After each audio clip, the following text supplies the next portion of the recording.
Baghdad के एक दौर दराज गांव में दरिया किनारे एक गरीब मगर निहायत नेक दिल आदमी रहता था। उसका नाम अकबर था। बज़ाहिर वो एक आम मजदूर था, मगर उसके दिल में ऐसी नेकी छुपी हुई थी जिसका राज एक दिन पूरे गांव की कसमत बदलने वाला था। ये गांव मिट्टी के घरों, तंग गलियों और बहते हुए दरिया के साथ आबाद था। सुबह के वक्त परिंदों की आवाजें और पानी की हल्की हल्की लहरें इस गांव को जिंदगी बख्शती थीं। इसी गांव के एक सादा से घर में अकबर अपनी बीवी ज़ैनब और दो बच्चों अहमद और आयशा के साथ रहता था। घर में दौलत नहीं थी, मगर सुकून और मोहब्बत की कमी भी न थी। अकबर हर सुबह फज्र की अजान के साथ जागता, वजू करके नमाज अदा करता और दरिया के किनारे जाकर चंद लम्हे दुआ में गुजारता।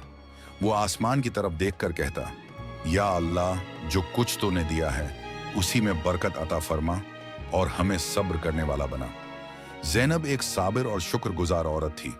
वो थोड़ी सी रोटी और सब्जी से नाश्ता तैयार करती और बच्चों को प्यार से बैठाकर खिलाती। अहमद और आयशा अक्सर हंसते हुए कहते, उम्मी, आज हमारा नाश्ता बहुत मजे का है। अकबर मुस्कुराकर जवाब देता, बेटा, शक्र में बड़ा जायका होता है। नाश्ते के बाद अकबर मजदूरी की तलाश में निकल जाता। कभी लकड़ियां काटता, कभी मिट्टी का काम करता, कभी खेतों में मेहनत मजदूरी करता।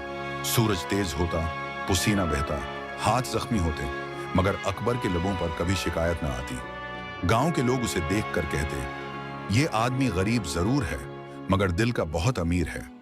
एक साल अचानक गांव पर सख्त आजमाइश आ गई। बारिशें रुक गईं, दरिया का पानी कम होने लगा और खुशक साली ने लोगों को परेशान कर दिया। काम खत्म हो गया, घरों में फाके होने लगे। ज़ैनब फिक्रमंद हो गई, मगर अकबर ने उसे तसल्ली दी, सब्र करो, अल्लाह हमारे हाल से वाकिफ है। इन मुश्किल दिनों में भी अकबर की नेकी कम न हुई। एक दिन उसके पास सिर्फ एक रोटी थी, मगर जब उसने एक भूखे पड़ोसी को देखा तो वो रोटी भी उसे दे दी। एक और दिन गांव का एक बच्चा बीमार पड़ गया। अकबर ने अपने आखिरी सिक्के निकालकर दवा खरीद दी।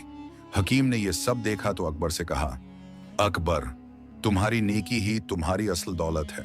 अल्लाह तुम्हें कभी खाली हाथ नहीं लौटाएगा। इसी रात अकबर ने देर तक दुआ की। उसकी आंखों से आंसू बहते रहे और ज़ैनब खामोशी से आमीन कहती रही। अगली सुबह आसमान पर बादल छा गए। थोड़ी देर बाद जोर जोर से बारिश होने लगी। बरसों बाद गांव ने बारिश की खुशबू महसूस की। दरिया दोबारा बहने लगा, खेत सरसब्ज हो गए और गांव में खुशी लौट आई। लोगों ने शुक्र अदा किया और तब उन्हें एहसास हुआ कि अकबर की खामोश नेकी और सब्र ही इस रहमत का सबब बने थे।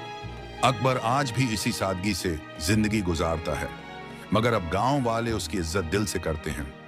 ये कहानी हमें सिखाती है कि असल दौलत पैसा नहीं, बल्कि सब्र, शुक्र, ईमान और नेकी है। जो अल्लाह पर भरोसा रखता है और दूसरों के काम आता है, अल्लाह उसके लिए जरूर आसानियां पैदा करता है।